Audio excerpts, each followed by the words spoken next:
We continue to follow breaking news this evening in Emery County, where the body of a 3-year-old girl has now been found near Little Wild Horse Canyon. The body of the girl's 7-year-old sister was found last night.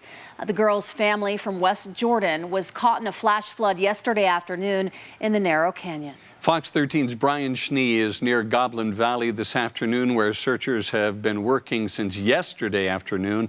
Brian, what can you tell us now? Well, Bob and Kelly, just a terrible ending to a Mother's Day long weekend camping trip for that West Jordan family. Their 2 children dying after flash flooding in Little White Horse Canyon. Yesterday afternoon, the mom and uncle and the 2 children were about a mile into the canyon, just past the first set of narrows. That's when the fast-moving storm moved in and the water came rushing down. The dad was actually waiting for the family in the parking area. He caught the 7-year-old in the wash area just outside of that parking area, and he tried to revive her with CPR, but she didn't make it.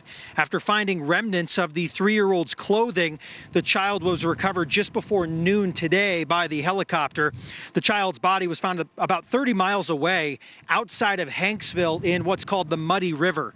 The floodwaters, combined with the remote terrain and minimal cell phone reception, pose challenges for search and rescue crews. Things are happening. It's dynamic. They were in contact with the National Weather Service as best they could. This is a very remote area with very limited cell service, and so those are the challenges. You've got some rough terrain in this area. What do you recommend? It was.